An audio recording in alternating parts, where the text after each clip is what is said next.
Hello,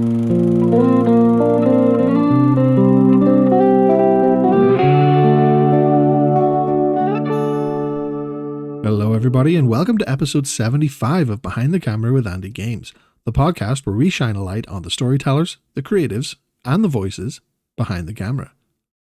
In this special edition of Behind the Camera, I'm joined by Northern Ireland-based creator and comedian John Devlin. Starting his content creation journey during COVID, John has gone from making music clips to locally inspired sketches and most recently stand-up comedy. We talk about John's journey, the growth in the local stand-up scene, and much more.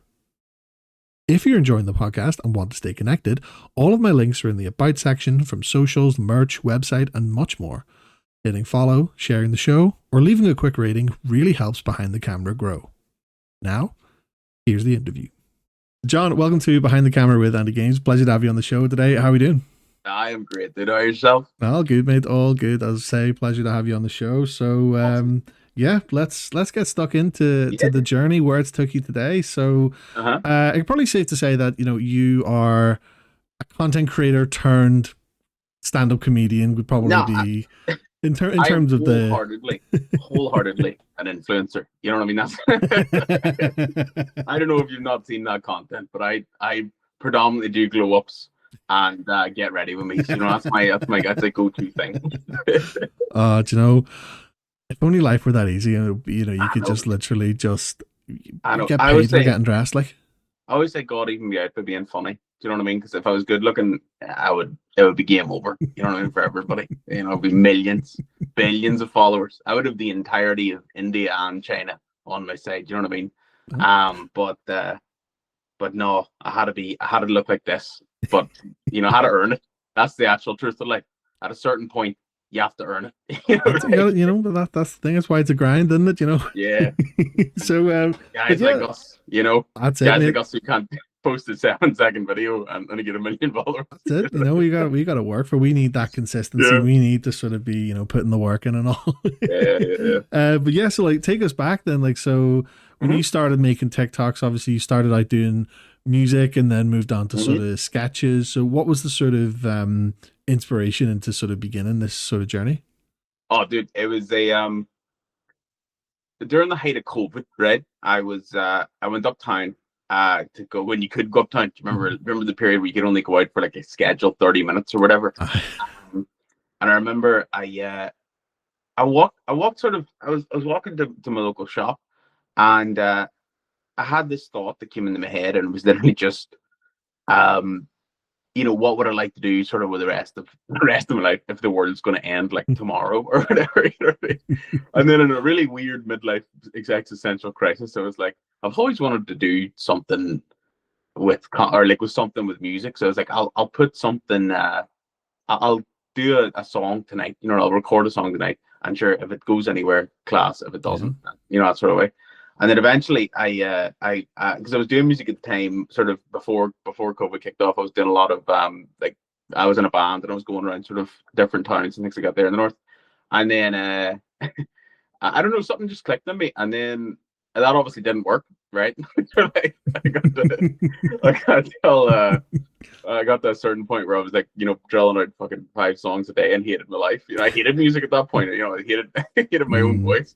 And then I got the one thought. I can't remember. It was 2021-ish, and I remember thinking to myself, if there's one place on earth that's the most mundane place to live, it's here, right? Like nothing happens here ever. You know what I mean? Like loads of shit happens here.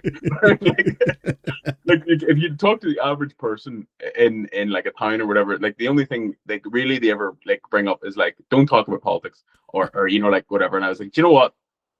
What if the most fantastical series is in the world, or the movies or franchises in the world, and what if you just put sort of like Bundy and or Mundy and Born as Fuck Northern Ireland in it and just see what happens, And sort of I made the first ever one was Star Wars, but set in Belfast, I think it was, or something like that there, and it did the first ever sort of, I wouldn't say viral, but it did the first ever around 40,000 views or whatever. Yeah. Shit, that was crazy, you know what I mean?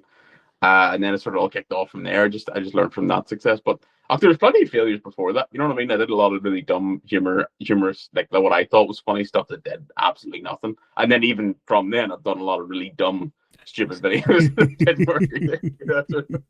So like, yeah, dude, it's just a matter of, I don't know, keeping your foot in the pedal and hoping. Like a lot of people do this thing now. Like I got a couple of people asking me like, oh, how do I make a video that goes viral? Out there sort of stuff. And Yeah. the truth is like, if you look at anybody's content, unless you're sort of you've got to the point where you fully made it or you full whatever that means, you know what I mean? Like most people will do in a year, we'll have about 10 to 15 videos that might go whatever you would consider viral. Yeah. And then the rest of the time, you have a consistent amount of people who are still interested in listening to you talk shite. And then after that, most of the rest of the stuff just dies in its hole. So it's a matter of just keeping it going with the consistency. But yeah. Yeah, like it is such a sort of it's a strange world to sort of be in, like, in Mhm. terms of content creation, because like with yourself, you kind of found that little niche, and obviously you've made like sort of you've adapted it a little bit, like, gone from set in Belfast to if it was set in Northern Ireland as a Yeah. whole to Yeah. if it was 17% more Yeah. Northern Irish, for example. Just these little tweaks, and like it just, I mean, it is very much one of those things where, as much as the local audience appreciates it, Mhm. it does seem to get that kind of further reach as Yeah. well, Yeah. and like, which is great. Yeah, the weirdest ones are like I have Americans, like Irish Americans who claim like, and I'm like, like they're all like, yeah, man, like I keep my toaster, on the top of the counter, and I'm like, that makes me fully Irish, you know what I mean? I'm like, it tastes like 10,000 other things more. You know what I mean? Like, but yeah, I've had a lot of fun up in the piss out of them. Yeah, Scotland another big one. They get all the humor, they get all the references, and where else was it? Australia? There's a lot of expats in Australia, so I get a couple of people from over that direction, and it's fun. You know what I mean? It's I like sort of in a weird way, like in like how a lot of the time when you talk to people, like when you do what I'm doing, because it's the same 5 jokes over and over again. It's just done in a different format, and the like weirdest thing I found is I'm sorry, I'm like the John Cena of sectarianism. Do you know what I mean? But the weirdest thing is when people start to like trying to associate what they've been through in life to like my really silly humor. You know what I mean? They'll start referencing things like race and gender, and I'm like, no, it's not that deep. Like toss it's really, really not that deep. No, it's literally where do you keep your toaster? Like that's it. Yeah, because that's like something I noticed whenever you would have went live on TikTok back in the day. The amount of people, and they would have asked this in so many different ways, and it was either, well, where do you keep your toaster? What side of the fence are you on, Celtic or Rangers, sort of thing? And it's just like kind of, it's just not that deep. Like, I find myself now inventing them. Like I've started coming up with different ones. Like recently, I've thought about like, what would you order in a Chinese? What sauce would you order in a Chinese? Would it be curry or gravy? Okay, you know what I mean? That's an I've interesting. just added a list to it. So like from my perspective, right, hear me out. From my perspective, if you order gravy, more than likely Catholic. You know what I mean? Because you like things a little bit more like what you would get from the chip, a little bit more bland, a little bit more, whatever. And then Protestants are a little bit more risky, so they would have curry. You know what I mean? Interesting. But anything past that, like a honey chili chicken, is Protestant but sweet and sour Catholic. You get what I mean? It's one of those that I think I've lived here long enough to really just it's one of those things that makes sense without even needing to be explained. I don't know why, but it's just I love the fact that you've managed to sort of break out the scope of that and just make it into something completely original. But the thing about it is as well, especially given where we live, there is probably an element of truth to it somewhere. There is probably, if you were to put out a straw poll, you might come up with something pretty interesting. I think at the start, I loved it because there was so much controversy. Like not controversy to an extent, but it was like I would have made a video, say, that would centered around nationalism or Catholicism or whatever, and then all the Protestants would have been like, "Yeah, we get that. They are like that." You know what I mean? And then just despite them, the next video will be about Protestants. And they were like, "How long of it?" You know what I mean? And then it got to the point where like it took about maybe 30 videos of back and forth for them to kind of get that was the brunt of the joke. You know what I mean? Like Yeah. I guess in a way, it's integrated humor to an Oh extent. You yeah. know what I mean? So Yeah. like, Like because I don't have one side really or the other. But I'll not reveal Andy what I am. You know what I of mean? course. I keep that to my grave, and then like I want I want a news headline. John Devlin is Catholic Orthodox. You know, Yeah, that's like the ultimate. Whenever it comes to you retiring, that's like the ultimate reveal. It's like, guys, by the way, just want to put this out here. uh-huh. I'm actually Hindu, Mm. or something kind of And mad. then Like, immediately followed by like, but is he a Catholic, Hindu, or Protestant? just something so like off the cuff and Yeah, not what anybody's expecting. And it's the best part about it is like obviously like it's such engaging content, but like the fact that 90% of people seem to just really catch on. Yeah, this is a joke. It's yeah. relatable in its own way. And I'm surprised I haven't got more hate. I'm surprised I haven't. You know what I mean? That's mhm, something that genuinely caught me off guard with it. Was like you always hear, people putting up videos about stupid videos, even comedy particularly. yeah. Like people have an opinion and they're well within the right to. You know what I mean? Like some stuff is shite on the internet, Oh yeah. and some of my stuff is absolutely shite. But like I haven't gotten for the people that have ran into or met in the streets, that sort of way. Like no one's ever been mean or aggressive or trolly or Yeah. whatever. Everyone's been super nice and kind, So I haven't had a bad experience yet, Mhm. Wait till you hear my opinion on race. See that 100 meters fucking shite. Yeah. But no, people are lovely, and I've appreciated, anytime like I don't do the whole like, oh, I'm fucking this guy. Like I'm not, I'm a normal dude. So Mhm. like if people come up to me, and usually I'll spend 20 minutes talking to them. I don't care. Yeah, yeah. But, unless they need to piss, that happened to me once. There was one dude who stopped me once, and he was so kind. He was so nice, and I felt I felt really bad, and I had to just tell him straight to his face, like, man, I am gonna piss myself. Like I will get a photo, but I am gonna piss myself. The strangest experience I've had was I was coming home from a gig at the Pavilion. It's a big long walk back to like the bus station or whatever. Mhm. And I remember it was like late at night. It was around December this time last year, and this wee group of lads, like 14, 15-year olds, all like hooded up. They had like the masks up to their face and all this, driving around on bikes. And I heard about the fabled bike gangs, but I never seen them in real life, so it was feared a wee bit. And I remember like one of them, like it was like a scene from a horror film. Like one of them would like cycle up and like look at me right in the eyes, and then like somehow fall back. like I was walking at 5 miles an hour, but he was able to cycle backwards or whatever. And he ended up like they pulled back for a while, and then I heard like murmur. I was like, I'm basically at this point like I'm getting mugged. You know what I mean? This is it. Mhm. I'm dead. There's nothing I can do about this situation, and I can't fight 14 wee lads. So I'm like, they probably have knives or whatever. So I was like, you know what? I'm done. And then all I heard just from the back is, are you guys from TikTok? I was like, yeah. I was like, what's up? And then they were like, oh, you know, I was going to Slaver and there's a really funny photo of me standing sort of dressed semi-casually or whatever. And then like a pile of just youths, right? Like, these are my people. Like a paramilitary recruitment photo or I felt something. at that point. You know what? When you go to prison and you know the shock collar, like I felt Yeah. like I was fully safe for the rest of my life in Belfast. Like I would never get it. That's it. You've got like the backing of the biggest gang going Yeah, right now. yeah, the biggest 14-year-old I've ever met.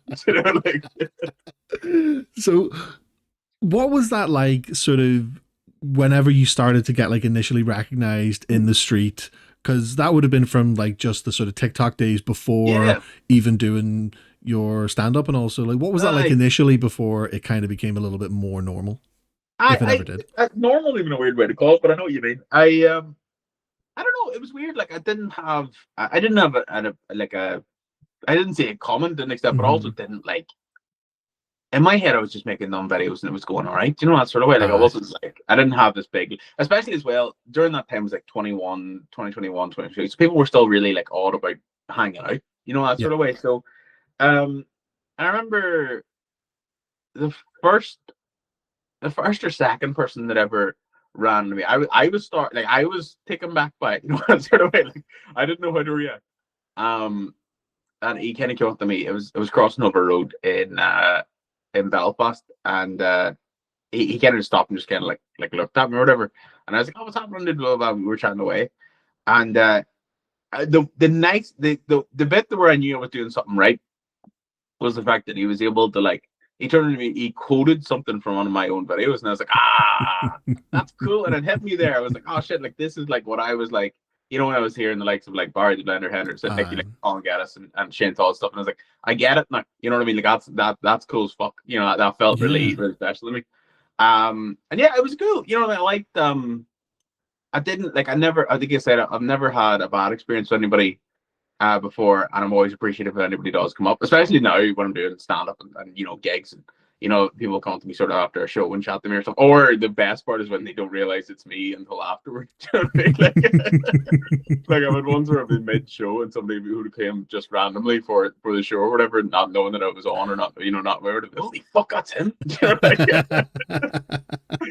But it's fun, dude. It's a really lovely experience, that sort of way. And always trying to remain, I don't big myself up or I'm saying this or that or whatever, that sort of way. I like appreciate anybody who spent the minute watching my fucking stupid humor, that sort of thing. Like there's nothing apart from the editing shit, the humor's weak. Like there's nothing special about what I do. So the fact that it hits so many people, I'm like, I feel like that's a real, like it's counter, I don't know, content or whatever. Like it's not flashy and good looking and nice. It looks really ugly. Do you know what I mean? I don't think there's something special about that.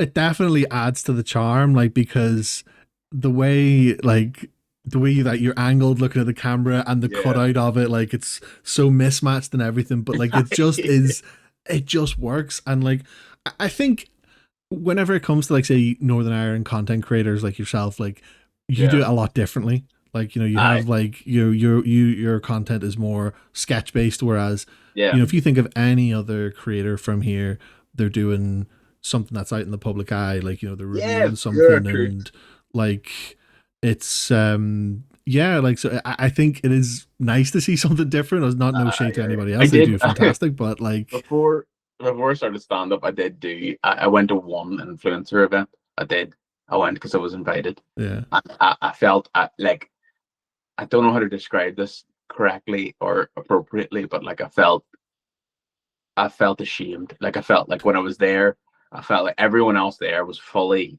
like kitted out to the nines and like Gucci and all the rest. And I swear to God, I showed up in like basically my equivalent of what I wear. Like they cut out of my video. I look so out of place. It's so weird. Like people were coming up to me offering me like these drinks that I wouldn't drink. Like I wouldn't drink anyway. But like the ones that fancy names that just are for fucking wankers. You know what I mean? Like, I hated every second of it, and that's when I kind of realized, right, this is not the life for me. I am not for going around and showing off hidden gems. You know what I mean? Like, oh God, fucking hidden gems, place, man. Hidden gem. That phrase has been. I love now that people take the piss out of that hidden gems. Like they'll go to like Castlewell and Forest Park and be like, "Oh, I just discovered this hidden gem. It's a massive park that everyone knows about." McDonald's, like guys come down. No way. Guys, burgers in here, unbelievable. So what was that like being at like an influencer event? Like what does it sort of entail? It's like I don't know what it is. Again, I don't know how to describe it respectfully, but like. It felt like a nest of reptiles. It felt like, like everyone just congregating in places that were warm. Like that because it was a cold room, like, and everyone was dressed like in very, not warm clothes. You know what I mean? So like, and it was sort of like I don't know. The thing that fucked me up, I think I did one thing at it now. I don't regret it to this day. There's one situation where I did have somebody come up to me, and because I was dressed so, dressed down so much, I had one come up to me and kind of go like, and all they talked about was numbers. That's thing I hated. I don't like, I don't turn around everything like, oh, by the way, I have 80,000 followers. Like I'm not that guy. Yeah. And they constantly sort of like, everyone was sort of, all they talked was numbers and all these techniques and all the stuff that they do and all the rest. And one came up to me and was like, oh, what do you do?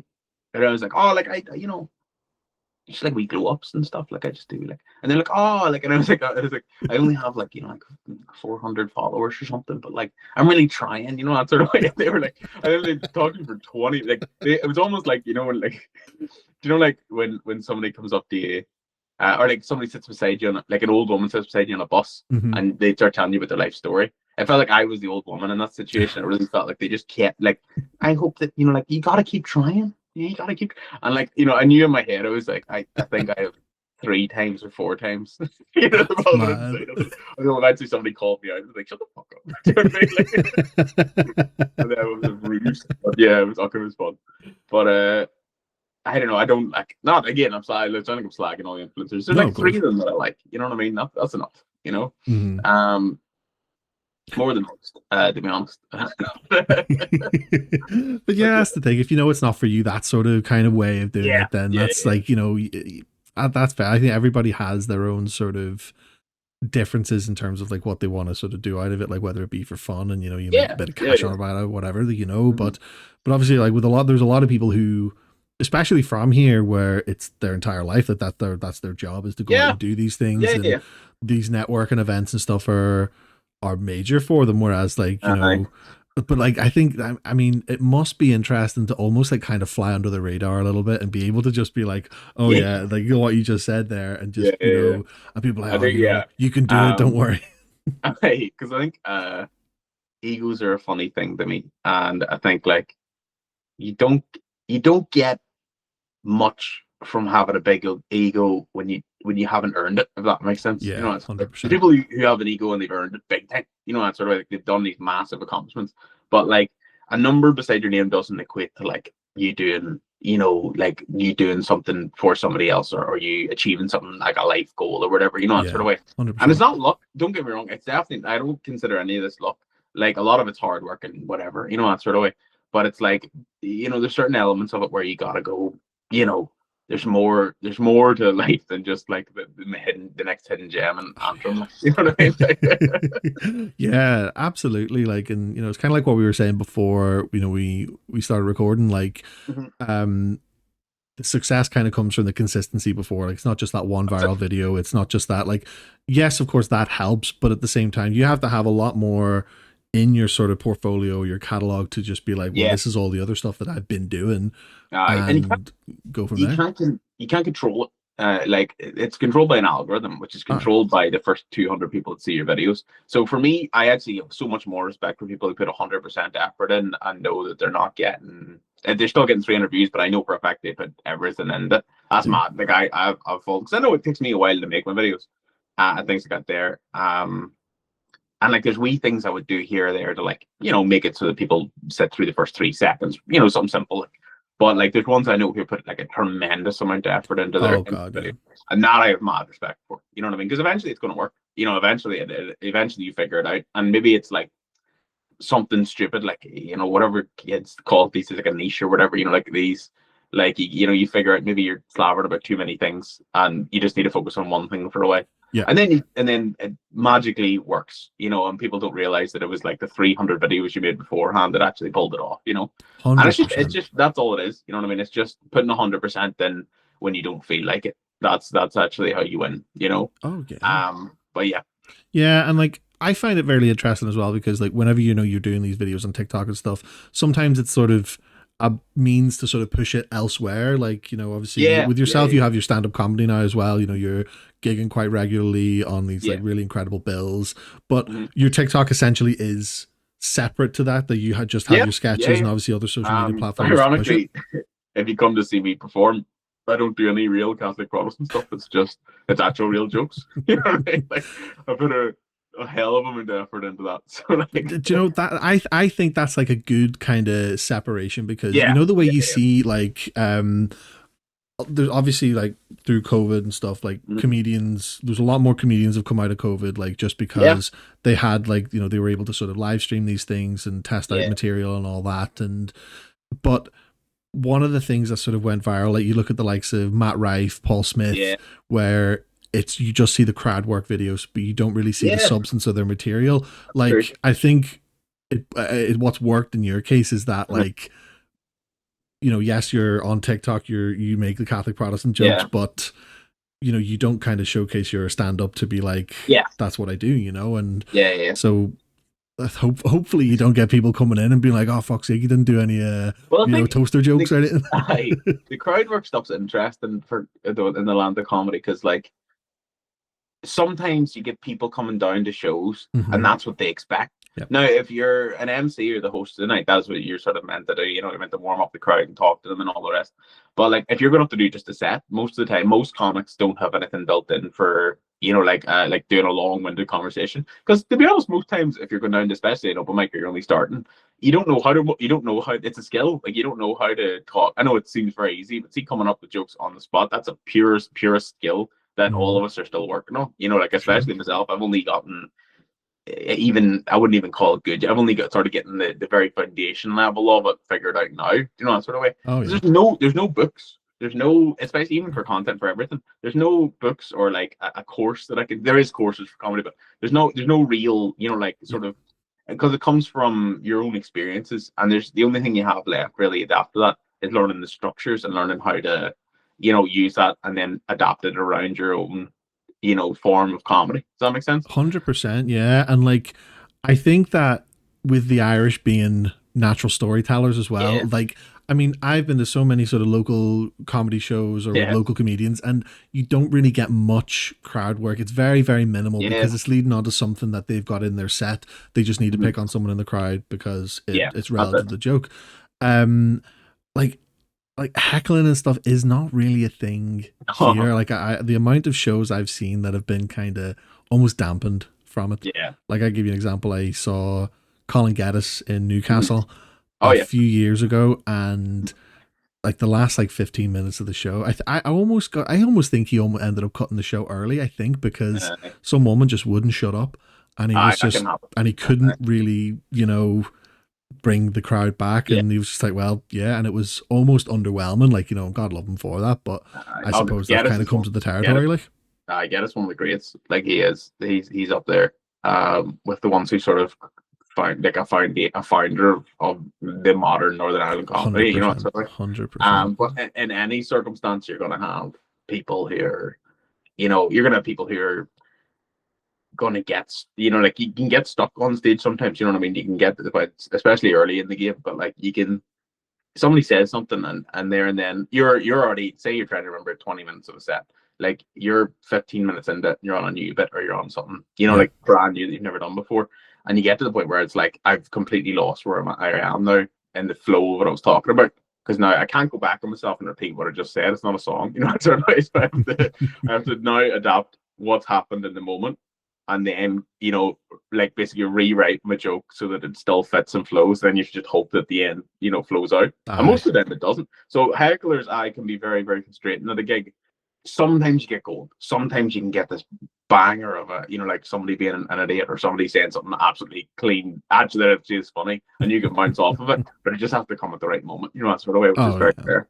Yeah, But yeah. 100%. Like, and like you say, like there's no real kind of content for being funny because a lot of it has to come from your personality as well. Like Mhm. personality is, I mean, I'm no comedian myself, but personality, you see it when people are on the stage. It's their personality coming through. It's just a certain part of them dialed up to 11, a few other parts Yeah. toned down, and it's that quick-witted thing. So like, what was the sort of like? How did you get into doing stand-up itself? You've been doing it for over a Yeah. year and all, and it's seems uh, to be thriving at the moment. Like, how did you go from just doing these like uh, sketches on TikTok to the stage? I had one. There was one, a friend of mine, a guy called James McKegney, and I was on a podcast with another guy, Justin, and there was a question and answer section, that sort of way. Yeah. And I never thought about it. I never thought in my life I would ever do this. You know what I mean? It wasn't like the end goal. It wasn't whatever. I always knew that I liked being on stage, but uh, James, who has a comic, message in and was literally just like, "When the fuck are you gonna do stand up?" Like, all right, fair enough, I'll give it a go. And I kind of kicked it off from there. It was like, and again, I was horrible to start. Like everyone's horrible. Like there's no like there's ones who can start off in the minute, but the real preparation, real whatever. I swear to God, like I've seen this 1,000 times. This rate, you can have your first gig, and you have a stormer. You know what I mean? I Mm, had my first gig, and it was great. It wasn't phenomenal comedy, but I had a really good reception. yeah. And I thought to myself, right, I have something here. It's great. You know what I mean? And then nobody tells you this. Nobody ever brings it up. It's like only comics to tell you, but nobody said it to me yet. Was like the actual system for an open mic. Like what you're meant to do is go to different open mics and do the same joke and maybe change 5-10% of it every time. Until you have you never perfect it until you have exactly where you want it to be. Yeah. For where you're at. And then we timed it. So the first gig I did, I went and did this one 5 minute set that I did, and it took me 3 months or whatever, like to fully, off and on to get it right. And I went well, and then I just thought to myself, well, I'm good enough now. I can go up and just kind of give it a go. That sort of way. Like, got the nerves out of me. I remember going to my second gig, and I remember like going up, and I tried to do a new bit that wasn't funny, and I got till a minute and a half into the set. I know what you would call fallback options, which is like if something's going wrong, you can go and do like Yeah. like a crowd worker. You can go and do something else to kind of get you back and like bounce you back in. I had nothing, and I made it a minute and a half into the set, and then I walked off. Oh shit. Yeah, it was rough. In front of like some of the greats too, like some of the real comics that I'd looked up to. I Oh was like, wow. you know what I mean? I was like, we're clean now. And then I thought to myself for a long time, I was like, I'll never do it. Like I thought to myself that whole rest of the week. There was a gig on after again, and I was like, I thought the rest of the week, I was like, I'll never do that again. And then something clicked in me. I was like, you've always done that.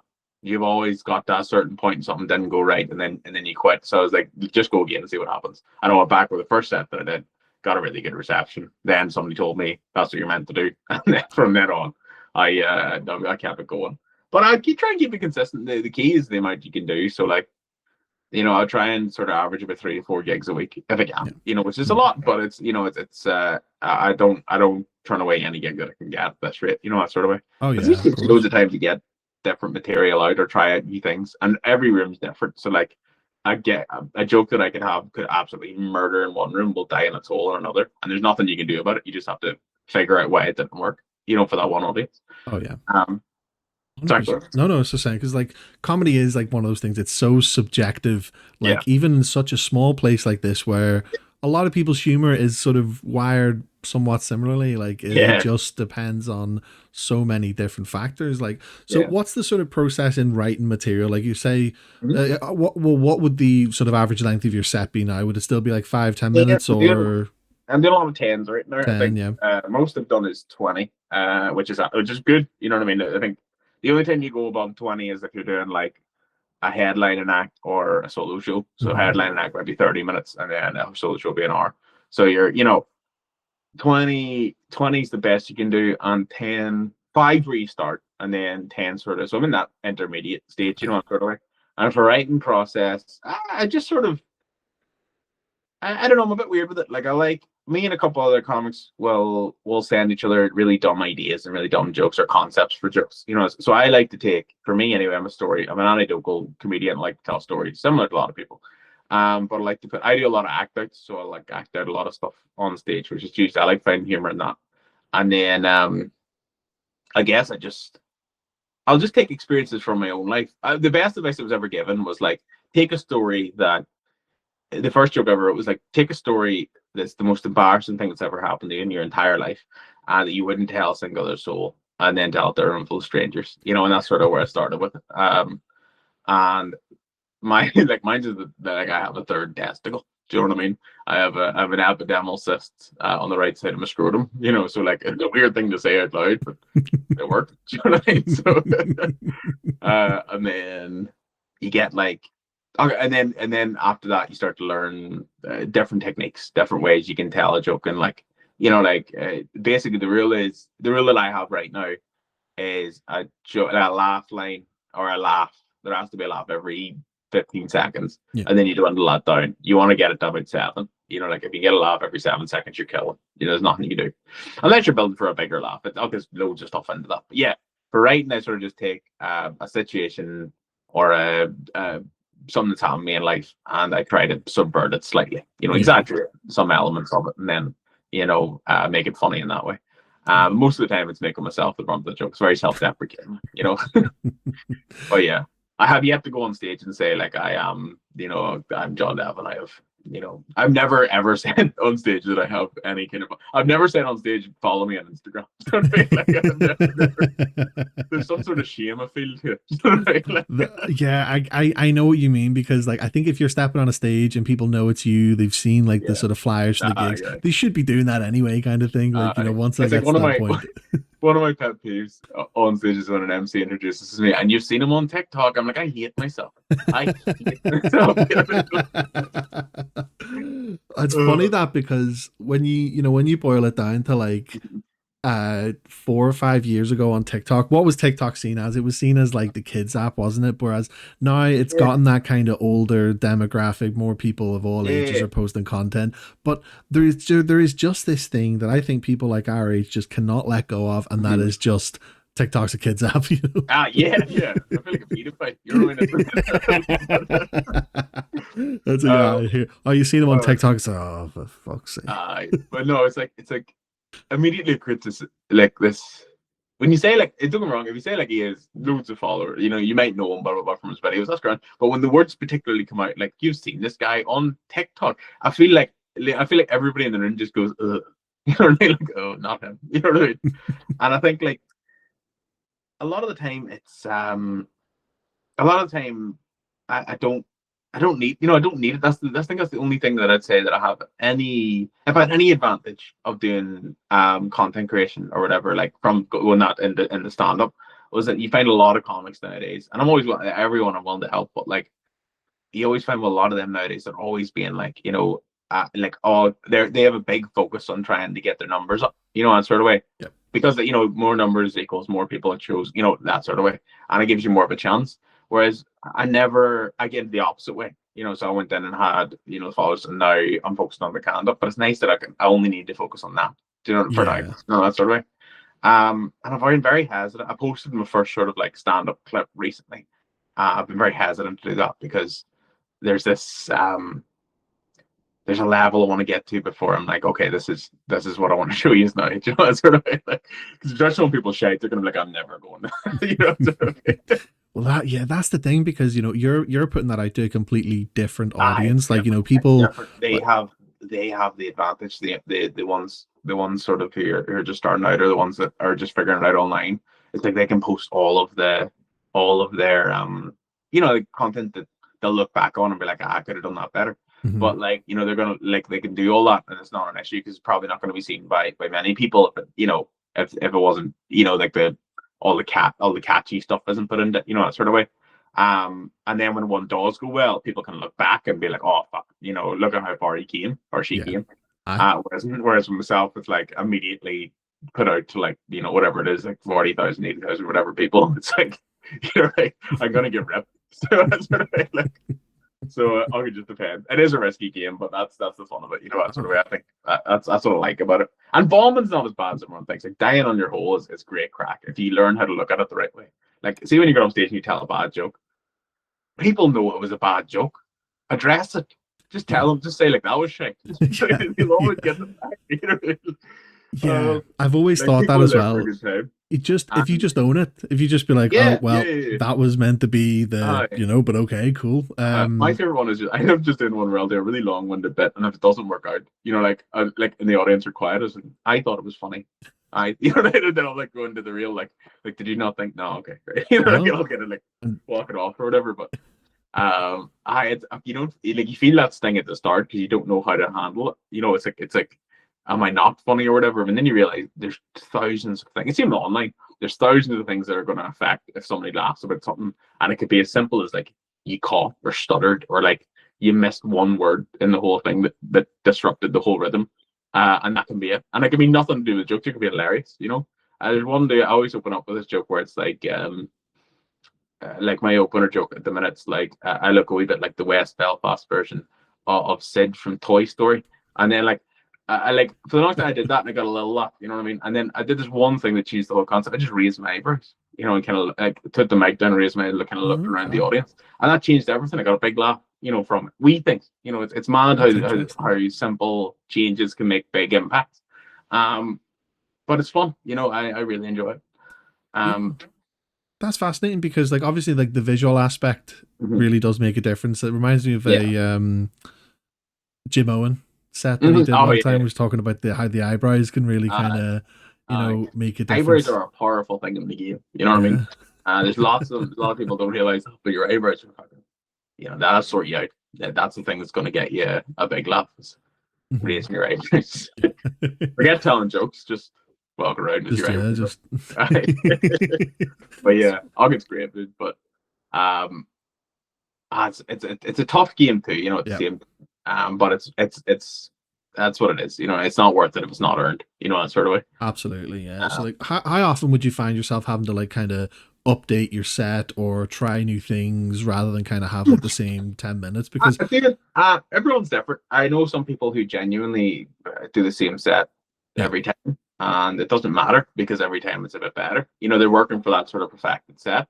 And I know for myself, I tried every month. I try and do a new 5 minutes or a new 10 minutes. You know, so okay, get it out, and then you'll write probably 30 minutes, give or take, and then you'll dwindle that down because about 20 minutes of it is going to be shite. You know, so if you get 10 minutes in, if you get 10 minutes at the end of the month, I'll be really happy. You know, and yeah. then add that up or whatever, you can hopefully have an hour.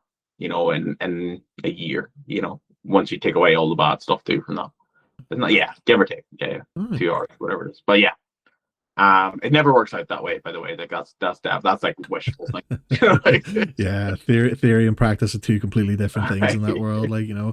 so looking forward then to coming into 2026, like, do Yeah. you have any like specific goals that you want to achieve with comedy, whether it be like a solo show or supporting a big act? Like, do you have any like sort of goals in mind that you want to Just achieve? a just a mural of me in Belfast somewhere. That's all I've ever wanted.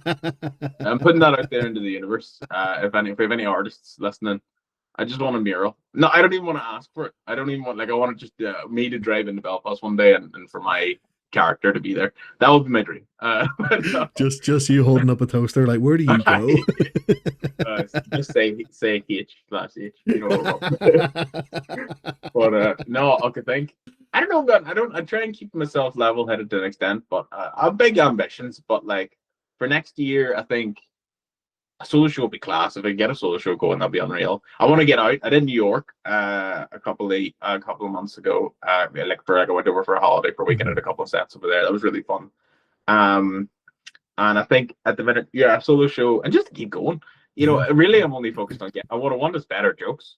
I don't have any real like focus on where I'm going to do them, but like if all I want to do is keep improving and getting better at the game, and I think once I know there's a certain level you usually feel it when you're at a certain point Yeah. where you've kind of consistently done well or you've consistently done whatever.